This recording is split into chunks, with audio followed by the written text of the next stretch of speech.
Olá, meus amigos e minhas amigas, sejam mais uma vez bem-vindos e bem-vindas para o canal Café com Teologia. Você já sabe que toda quinta-feira nós temos uma coluna de história do cristianismo por aqui. E hoje, nessa primeira quinta-feira do mês de outubro, nós entramos especificamente no tema sobre a Reforma Luterana, que é exatamente o mês onde nós comemoramos a Reforma Luterana. Ao longo dos vídeos da história do cristianismo neste mês de outubro, nós vamos falar bastante sobre Martinho Lutero, sobre o movimento representado por ele, sobre a teologia produzida por aquele cenário. Vai ser bastante importante e eu convido você a ficar sempre atento, sempre atenta para os vídeos da coluna semanal de História do Cristianismo nas quintas-feiras. E não é só na quinta-feira que a gente vai produzir esse conteúdo, todo dia tem conteúdo, e sobre essa temática também na comunidade vai ter dicas de livros e outras questões também bastante interessantes que eu convido você a observar, independente qual seja a sua tradição religiosa, né? Porque quando eu falo a palavra comemorar, não significa apenas festejos, celebrações, enaltecimento e tal, mas comemorar tem a ver com rememorar, com reviver a memória, né? Se você ainda não tem, deveria ter o meu livro de História do Cristianismo, que tem não só sobre a Reforma, mas todos os conteúdos que eu tenho falado aqui nessa coluna estão presentes no meu livro. Adquira o link está aqui na descrição desse vídeo. E hoje nós vamos falar um pouco sobre a vida de Martinho Lutero. Quem foi esse homem tão importante, né, que entrou para a história do cristianismo ocidental, que nós devemos analisar com uma certa atenção. E quando a gente fala de Dia da Reforma, né, a gente está falando da Reforma Luterana especificamente, porque teve outras reformas posteriormente, mas essa do mês de outubro é mais especificamente a Reforma Luterana. E é curioso que várias igrejas, até igrejas pentecostais, igrejas históricas, celebram o Dia da Reforma, mas não tem diretamente relação com a reforma, né?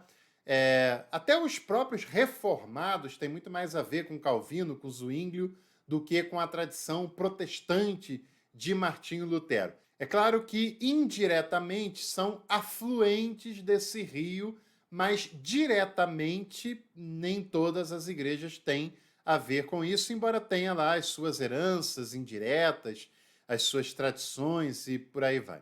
O Martinho Lutero nasceu em 1483 na cidade de Eisleben, na Alemanha.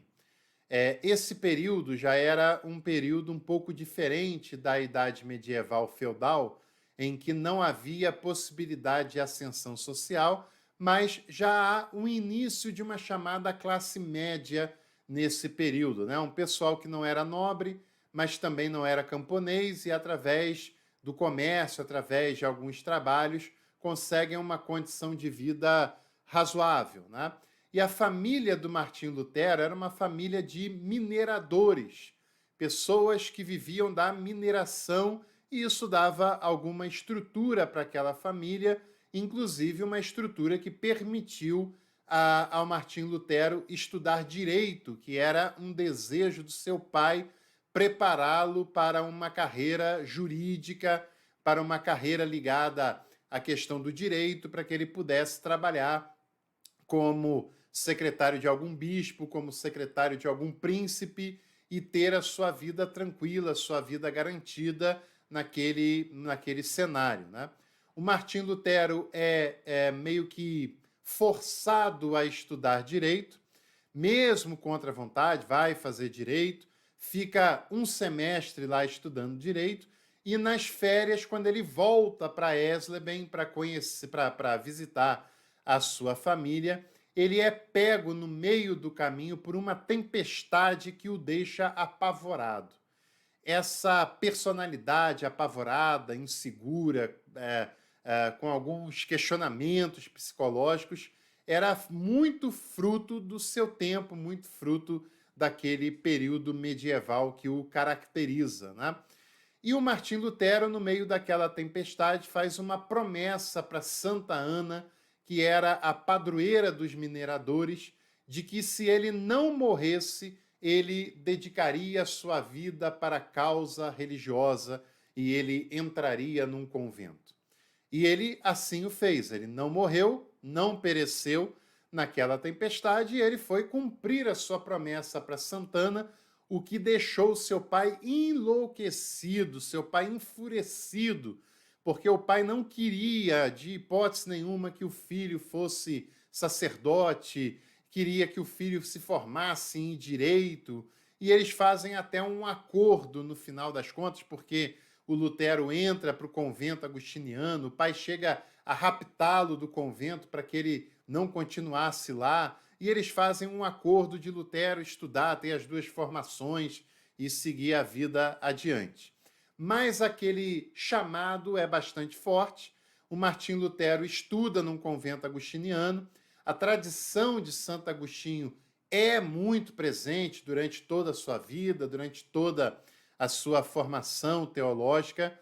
Em 1508, o Martim Lutero é convidado para ser professor de teologia na faculdade de Wittenberg, uma importante cidade, uma importante faculdade naquele momento.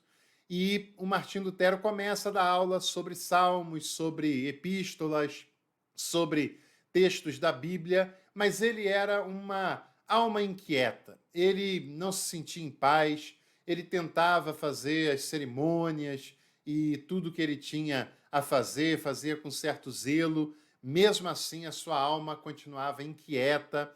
Ele era uma pessoa muito perturbada, que se confessava com uma certa frequência para tentar se ver livre da culpabilidade que ele sentia, até que um dia o superior da sua ordem lhe deu um conselho: tenha fé em Deus e leia a Bíblia. E Martim Lutero tenta fazer isso, né? Confiar em Deus, ler a Bíblia, examinar a Bíblia.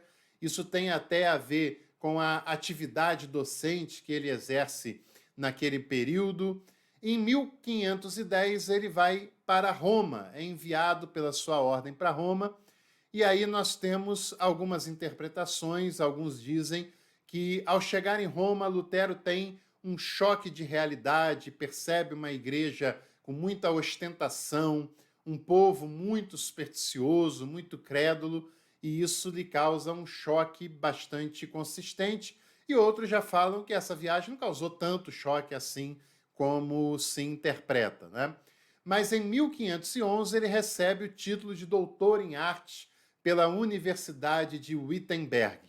Em 1515, essa é uma data crucial na trajetória, na carreira de Martim Lutero, é quando ele tem um encontro com o texto de Romanos, capítulo 1, versículo 17, quando diz: o justo viverá pela fé. O justo encontrará vida pela fé. E Martim Lutero acolhe esse texto de uma maneira tão libertadora, de uma maneira tão efusiva, tão piedosa, que isso causa um impacto muito grande em Martinho Lutero. E ele passa a entender que o justo é declarado justo pela fé em Deus e tão somente pela fé. Que a paz que ele tanto persegue, que ele tanto busca, ela só é adquirida por meio da fé. E que não é através da mediação sacerdotal, através das cerimônias, dos sacrifícios, do auto-martírio, da autoflagelação, né, de uma vida de penitência que ele encontrará essa fé, que ele encontrará essa justiça, que ele encontrará essa paz, mas que essa paz ela virá tão somente pelo exercício da fé e a fé em Deus e nos méritos de Jesus. Isso é profundamente transformador em Lutero. E ele passa a entender que ao crente cabe tão somente crer no sacrifício de Jesus, crer tão somente naquilo que Jesus, nos méritos de Jesus, e isso deve ser recebido por meio da fé. É daí que vem a construção das chamadas 5 solas. Sola gratia, sola fide, solo Christus, ou seja, somente a fé na graça, e é só a graça do próprio Jesus e só dele que salva o ser humano, que o justifica, que o transforma numa nova criatura. Só lhe deu glória, só Deus é o centro do culto, o centro da adoração, e a sola escritura, que é o conceito de Lutero, de que a teologia deve ser refletida a partir do conteúdo da Escritura, né? Em 1517, o Lutero tem um enfrentamento com o dominicão, o John Tetzel, que era um enviado do Papa para vender indulgência. Indulgência significa perdão, e a igreja simplesmente vendia perdão naquela época, vendia perdão naquele cenário. A pessoa pagava, tinha um documento que dizia que ela era perdoada, e o Lutero fica profundamente revoltado com isso, profundamente revoltado de que a igreja não ensinava a salvação por meio da fé na pessoa de Jesus, né?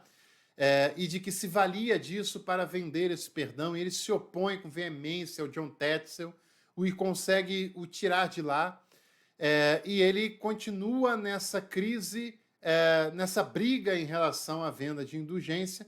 E outro episódio também profundamente marcante é quando a igreja viola as leis canônicas para dar mais um arcebispado a um homem chamado Alberto em troca de empréstimos financeiros, e isso deixa Lutero também bastante revoltado.